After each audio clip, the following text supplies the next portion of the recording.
Ibunda Richard Eliezer Pudihang Lumiu, Rineke Alma Pudihang, keberatan anaknya dituntut hukuman 12 tahun penjara. Ia merasa tuntutan jaksa penuntut umum dalam kasus pembunuhan berencana terhadap Brigadir Yosua tak memenuhi rasa keadilan. Ibunda Richard pun meminta tolong kepada Presiden Joko Widodo untuk meringankan hukuman Baradae.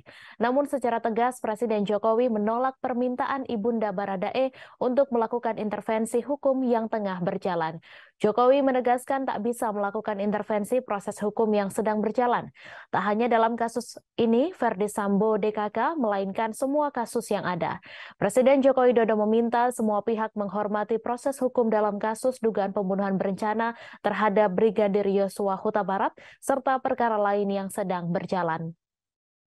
Presiden juga menyatakan tidak bisa menanggapi permintaan keringanan hukuman dari keluarga terdakwa Richard Eliezer yang dituntut 12 tahun penjara dalam perkara tersebut. Sebelumnya diberitakan jaksa penuntut umum dari Kejaksaan Negeri Jakarta Selatan menuntut Verdi Sambo dengan pidana penjara seumur hidup dalam perkara itu pada Selasa 17 Januari. Sedangkan terdakwa lainnya yakni Richard Eliezer dituntut selama 12 tahun penjara dalam sidang di Pengadilan Negeri Jakarta Selatan pada Rabu 18 Januari. Richard dinilai jaksa terbukti secara sah dan meyakinkan bersalah melakukan pembunuhan berencana terhadap Yosua. Sementara itu, Kuat Ma'ruf, Ricky Rizal, dan istri Verdi Sambo yakni Putri Chandrawati dituntut penjara masing-masing selama 8 tahun dalam kasus tersebut.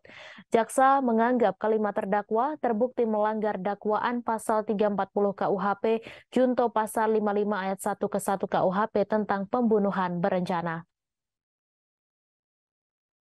Richard dinilai jaksa terbukti secara sah dan meyakinkan bersalah melakukan pembunuhan terhadap Yosua. Selain itu, Verdi Sambo juga dianggap terbukti melanggar dakwaan kedua pertama primer, yakni pasal 49 junto, pasal 33 Undang-Undang Nomor 19 Tahun 2016, tentang perubahan atas Undang-Undang Nomor 11 Tahun 2008 tentang ITE, junto pasal 55 ayat 1 ke 1 KUHP.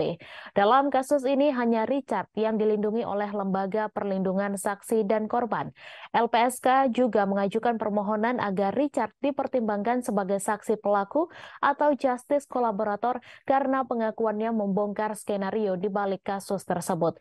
Dalam menjatuhkan tuntutannya, jaksa menyatakan ada sejumlah hal yang memberatkan dan meringankan hukuman Richard Eliezer. Hal yang memberatkan Richard adalah ia merupakan eksekutor yang mengakibatkan Yosua meninggal. Selain itu, jaksa menganggap perbuatan Richard menimbulkan keresahan dan kegaduhan yang meluas di tengah masyarakat. Sementara hal yang meringankan adalah Richard merupakan saksi pelaku yang bekerja sama atau justice kolaborator untuk membongkar kejahatan dalam perkara ini. Selain itu, terdakwa juga belum pernah dihukum dan berlaku sopan serta kooperatif selama persidangan.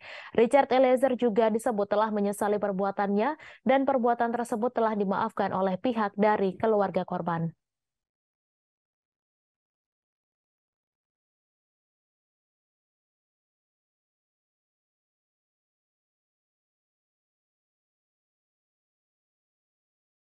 Terima kasih sudah nonton. Jangan lupa like, subscribe, dan share ya.